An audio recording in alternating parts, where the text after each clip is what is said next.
Hello, my beautiful family. Today we are on day 5 of our Book of Mormon reading.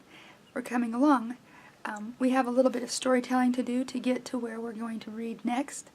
After Nephi slays Laban, he actually puts on Laban's clothes, and he goes and finds Laban's servant, whose name is Zoram. He's the man who has the keys to the treasury. He asks him to go with him to get the plates, and then he actually asks that servant to come out to the walls of the city where he meets his brothers. And then Zoram freaks out and tries to run away, and they ask him to stay, or actually they make him stay, and then they ask him to promise if he will go with him. And he does, and he actually, we read about him way later, where he actually spends his lifetime serving God in the Promised Land.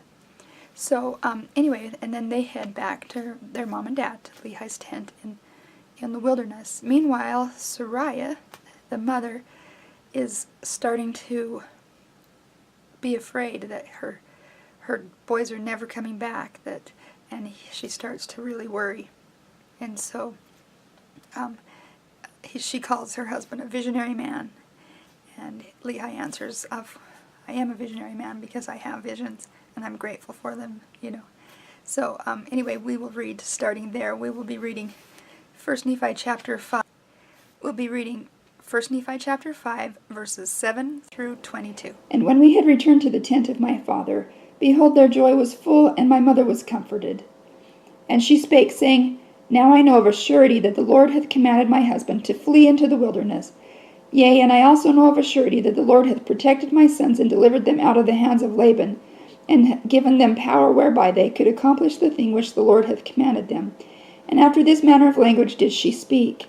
And it came to pass that they did rejoice exceedingly, and did offer sacrifice and burnt offerings unto the Lord, and they gave thanks unto the God of Israel.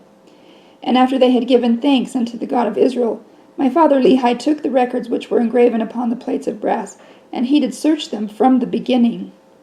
And he beheld that they did contain the 5 books of Moses, which gave an account of the creation of the world, and also of Adam and Eve, who were our first parents. And also a record of the Jews from the beginning, even down to the commencement of the reign of Zedekiah king of Judah.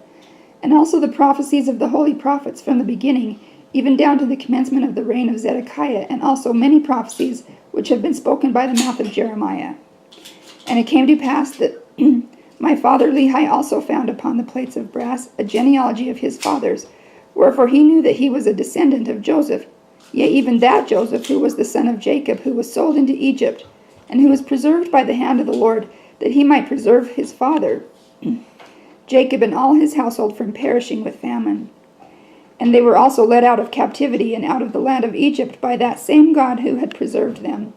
And thus my father Lehi did discover the genealogy of his fathers, and Laban also was a descendant of Joseph, wherefore he and his fathers had kept the record. And now when my father saw all these things, he was filled with the Spirit, and began to prophesy concerning his seed, that these plates of brass should go forth unto all nations, kindreds, tongues, and people, who were of his seed. Wherefore he said that these plates of brass should never perish, neither should they be dimmed any more by time. And he prophesied of many things concerning his seed. And it came to pass that thus far I and my father had kept the commandments wherewith the Lord had commanded us. And we had obtained the records which the Lord had commanded us, and searched them, and found that they were desirable, yea, even of great worth unto us, insomuch that we could preserve the commandments of the Lord unto our children. Wherefore it was wisdom in the Lord that we should carry them with us as we journeyed in the wilderness towards the land of promise.